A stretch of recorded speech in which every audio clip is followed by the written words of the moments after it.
कहानी की शुरुआत में हमें एक मैंगली नाम की लड़की को दिखाया जाता है जिसके ऊपर एक डीमन हावी हो चुका होता है और वो पूरी तरह से उसके कब्जे में होती है। इसीलिए उसके घर वालों ने उसे बेड से बांध कर रखा होता है। मैंगली के घर वाले मैंगली को उस डीमन से बचाने के लिए एक फादर को अपने घर बुलाते हैं। फादर मैंगली के घर वालों को बाहर रुकने के लिए बोलकर खुद मैंगली और उस डीमन के साथ रूम में बंद हो जाते हैं। अब फादर वहाँ पर एक कैमरा सेट कर देते हैं और मैंगली के शरीर से उस डीमन को बाहर निकालने की कोशिश करते हैं। वो डीमन फादर को बहकाने के लिए उसे सेड्यूस करने लगता है, लेकिन फादर कंटिन्यूअसली मंत्र पढ़ते रहते हैं। इसी बीच हमें पता चलता है कि फादर मैंगली से प्यार करते हैं और ये बात उस डीमन को भी पता होती है। इसीलिए वो डीमन फादर का ध्यान भटकाने के लिए उसे फिर से सेड्यूस करने लगता है, लेकिन फादर खुद को कंट्रोल करते हैं और मंत्र पढ़ना जारी रखते हैं। वो डीमन फादर को डिस्ट्रैक्ट करने की पूरी कोशिश करता है, लेकिन फादर अपना मंत्र पढ़ते रहते हैं और तभी अचानक से मैंगली बेहोश हो जाती है। अब फादर मैंगली को चेक करने जाते हैं और अब उन्हें लगता है कि मैंगली ठीक हो गई है। तभी मैंगली होश में आती है और उन्हें किस करने लगती है।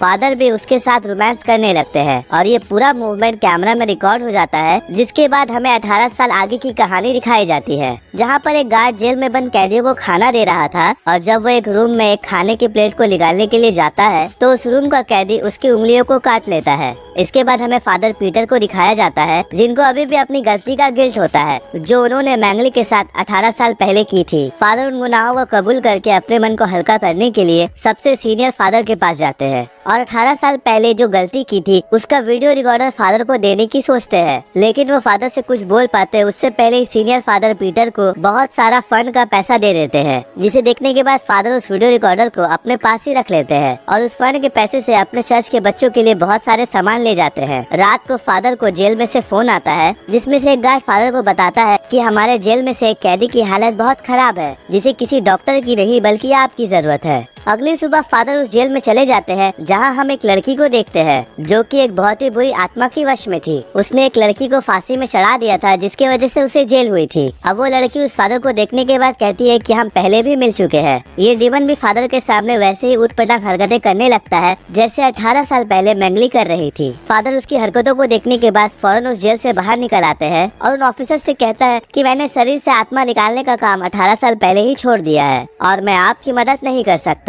तभी मैंगली वहाँ पर आ जाती है और वो फादर पीटर से कहती है कि आपको मदद करनी ही पड़ेगी, क्योंकि वो लड़की आपकी और मेरी बेटी है। दरअसल फादर जब मैंगली के शरीर से उस डीमन को बाहर निकाल रहे थे, तब वो डीमन मैंगली के शरीर से निकलने के बाद फादर के शरीर में घुस गया था और उसने फादर को अपने बस में करके मैंगली के साथ सेक्स किया, जिसके बाद मैंगली प्रेग्नेंट हो गई और अगले दिन मैंगली ने किसी से कुछ कहे बिना ही शहर छोड़ दिया और थोड़े दिन बाद उसने फादर के बच्चे को जन्म दिया। मैंगली फादर से कहती है कि तुम्हें हमारे बच्चे को बचाना होगा। इसके बाद फादर अपने 18 साल पहले की गई गलती के लिए मैंगली से माफी मांगते हैं, तो मैंगली भी उन्हें माफ कर देती है। पीटर फादर अपनी बेटी को बचाने के लिए अपने सीनियर फादर माइकल के पास जाते हैं और उन्हें सारी बात बताते हैं, लेकिन वो ये बात नहीं बता पाते कि वो उनकी ही बेटी है। फादर एक्सॉर्सिज्म वाले टेप को भी जला देते हैं। अब अगले दिन एक्सॉर्सिज्म शुरू करने का फैसला करते हैं। फादर माइकल पीटर से कहते हैं कि इस काम को हमें बड़े ध्यान से करना होगा, वरना इसमें हमारी जान भी जा सकती है। अब पूरी तैयारी करने के बाद फादर माइकल और फादर पीटर उस जेल के सारे स्टाफ को निकालकर उस जेल के अंदर जाते हैं। एक डॉक्टर उनका साथ दे रहे थे,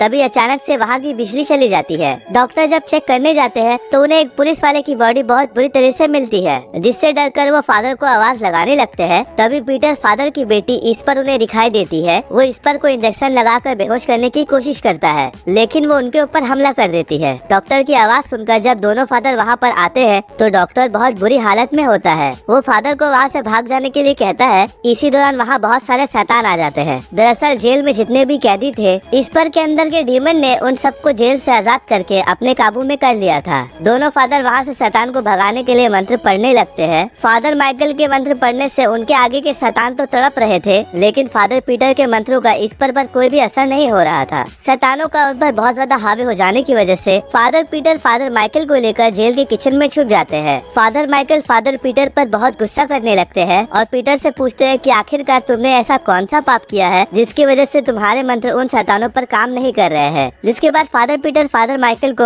18 साल पहले जो गलती की थी उसके बारे में बताते हैं। फादर माइकल का काफी ज्यादा खून बह गया था और वो मरने ही वाले थे। अपने आखिरी टाइम पर फादर माइकल पीटर से कहते हैं कि तुम शैतानों के साथ कोई भी सौदा मत करना, वरना वो तुम पर हावी हो जाएगा। जिसके बाद वो मर जाते हैं। फादर पीटर अपने आप को एक दूसरे कमरे में बंद कर लेते हैं और वो फोन को निकाल कर अपने 18 साल पहले की गई गलतियों को बोलकर रिकॉर्ड करने लगते हैं। इसके बाद वो उस वीडियो को अपने लीडर को सेंड कर देते हैं। वीडियो सेंड करने के बाद फादर फिर से बाहर आते हैं और इस बार उनके सारे मंत्र काम करने लगते हैं, क्योंकि गॉड ने उनको माफ करके उनकी सारी शक्तियाँ लौटा दी थी। इस पर फादर से पीछे से हमला करके उन्हें बेहोश कर देती है और जब फादर पीटर को होश आता है तो वो ढेर सारे चेन से बंधे होते हैं और इस पर उन पर एक्सॉर्सिज्म कर रही होती है। अब फादर उस डीमन से कहते हैं कि मेरी बेटी को छोड़ दो। फादर उसे गॉड के नाम पर उसकी बेटी को छोड़ने को कहते हैं, जिस पर डीमन उससे कहता है कि अगर मैंने तुम्हारी बेटी को छोड़ दिया तो चर्च के अनाथ बच्चे नहीं बचेंगे और तुम्हें अनाथ बच्चे अपनी बेटी में से कोई एक को चुनना होगा। फादर उस डीमन से कहते हैं कि नहीं, तुम ऐसा नहीं कर सकते और आखिर तुम चाहते क्या हो और तुम मेरे साथ ऐसा क्यों कर रहे हो। जिस पर डीमन कहता है कि तुम्हें मेरे साथ एक सौदा करना होगा। वो फादर से कहता है कि मैं तुम्हारे पवित्र आत्मा को चाहता हूँ, तुम अपने अंदर से गॉड को निकाल दो,